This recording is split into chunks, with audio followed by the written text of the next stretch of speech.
Assalamualaikum warahmatullahi wabarakatuh. Perkenalkan, nama saya Diva Ulansari dengan NIM 240055050. Dalam video kali ini saya akan mempraktekkan metode curah pendapat atau brainstorming dengan topik yang berhubungan dengan kehidupan sehari-hari, yaitu orang tua yang sudah bekerja keras untuk membiayai kuliah anak di kota, namun anak malah sibuk nongkrong di kafe dan melalaikan kuliahnya.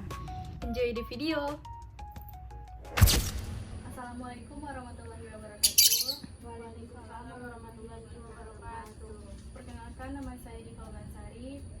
Saya akan memandu kegiatan kita pada hari ini. Kegiatan kita hari ini menggunakan metode curah pendapat atau brainstorming.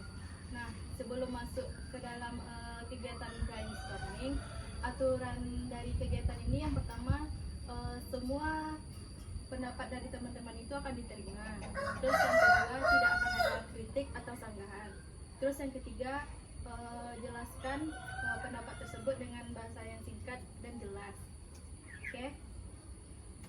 Topik kita pada hari ini tentang orang tua yang berjuang keras membiayai kuliah anaknya, tetapi anak malah sibuk nongkrong di kafe. Nah, topik ini tuh sesuai dengan keadaan mahasiswa semuanya.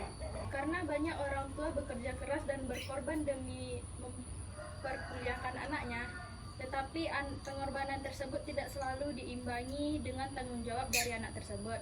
Nah, menurut teman-teman, mengapa seorang mahasiswa itu bisa sibuk nongkrong di kafe daripada kuliah, padahal orang tuanya itu sudah bekerja keras untuk membiayai perkuliahannya?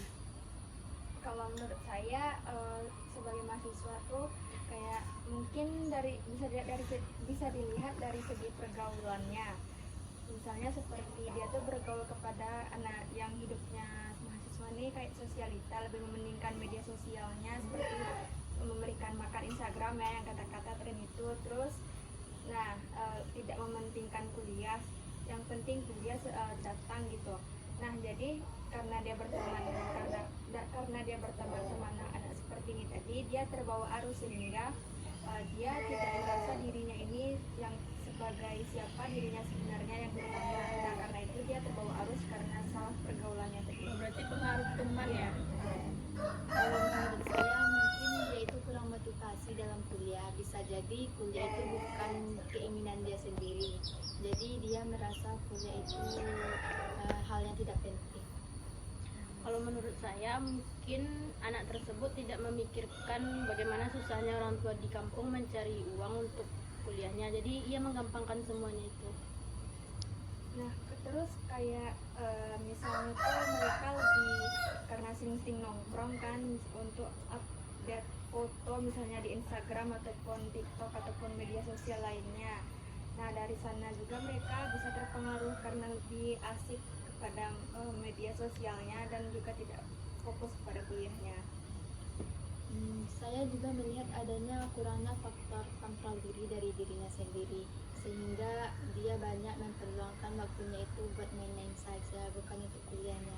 Berarti dia kurang bisa untuk membagi waktu-waktunya itu. Saya mungkin ia lebih nyaman di kafe, jadi ia lupa tujuan dia datang ke kota itu untuk kuliah. Berarti penyebab siswa tersebut tuh karena pengaruh teman, kurangnya motivasi kuliah, gaya hidup di kota, dan mencari kenyamanan yang berlebihan. Dari penyebab tadi, kira-kira apa dampak yang bisa muncul dari masalah mahasiswa tadi? Kuliahnya bisa jadi terbengkalai.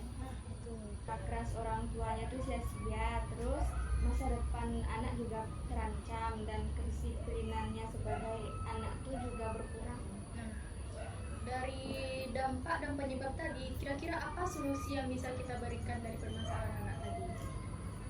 Kalau menurut saya mungkin anak ini bisa lebih mendekatkan dirinya kepada orang tua, misalnya seperti saling tukar cerita, saling tukar pendapat apa saja yang dialami. Nah, karena dari tukar cerita pendapat tadi, anak ini bisa terbuka pikirannya dan paham siapa dirinya sebenarnya dan apa tujuan dia di sini, dan juga apa tujuan orang tuanya untuk menguliahkannya.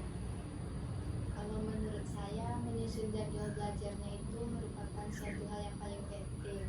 Kalau jadwalnya teratur, dan nongkrongnya juga harus bisa dikurangi. Nah, kalau menurut saya faktor lingkungannya juga dapat mempengaruhi. Apabila faktor lingkungan kita positif, kita kan jadi positif juga untuk kedepannya. Berarti kita tuh harus komunikasi dengan orang tua, membuat jadwal yang teratur, dan memilih lingkungan yang lebih positif lagi. Dari kegiatan curah pendapat ini, kita bisa menyimpulkan bahwa penyebab anak itu lebih memilih nongkrong daripada kuliah adalah karena mereka itu terpengaruh dengan teman, kurang motivasi, dan tidak menyadari perjuangan orang tuanya.